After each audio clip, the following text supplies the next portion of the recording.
For more than 50 years, China has used its native giant panda species as a tool of foreign policy. It may be a show of good faith, to show off their amicable relations with that country, or to help open up political dialogue. Here are some key parts of the policy.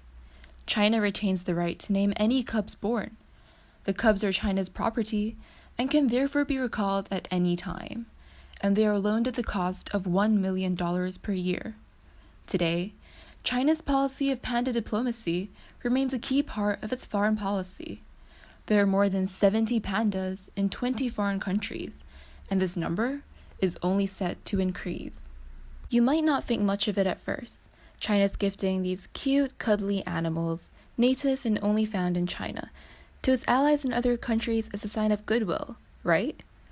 Some political analysts have called this policy far more calculating and cunning than one might expect. Today, the political and diplomatic message of the panda is undermining the benevolent conservation message, says Henry Nichols, author of The Way of the Panda, The Curious History of China's Political Animal. This shift is the result of very deliberate, high-level policy decisions in China, and that is visible in the data. Researchers have suggested that this policy is used to build China's soft power, which it needs in order to catch up with the US and other leading world powers. Soft power is when other countries like and trust you, or at least cooperate without the need for any specific alliance, coercion, or bribe. According to the classic definition of soft power coined by Harvard professor Joseph Nye in the early 1990s, a country makes itself attractive in three main ways: through its culture, its political institutions, and its foreign policy. China's rich culture has a long history, and the panda is a powerful and effective tool in building its soft power. However, it has also been suggested that China's panda policy may have to do with the economy. Many of the loans extended in recent years have coincided with major trade deals between China and the recipient country.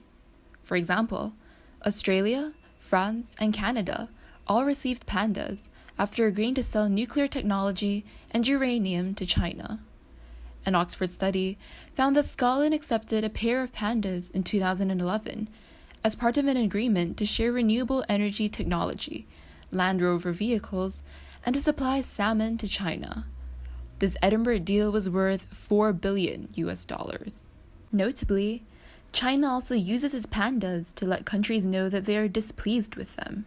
It's common knowledge that China has tense relations with Taiwan, whom the former does not recognize. But in 2005, there was an attempt at some form of reconciliation. As part of the talks between Taiwan and the Communist Party of China, two pandas named Tuan Tuan and Yuan Yuan were offered as a gift to the people of Taiwan.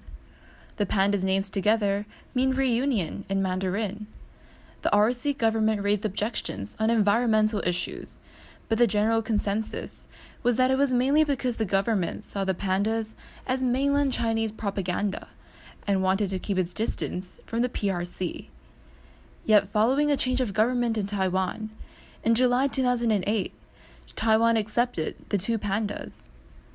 China's panda diplomacy is a tool in the country's ever-expanding foreign policy. It uses the pandas as a seal of approval, rewarding close allies and countries, as well as using them to enhance China's soft power. On the flip side, it can also be said that the pandas bring economic benefit, or it can even be used to let countries know China's displeasure with them. Who knows? The only thing that we can be sure about is that China is ready to keep loaning these animals to countries. But for what purpose? We might never be sure.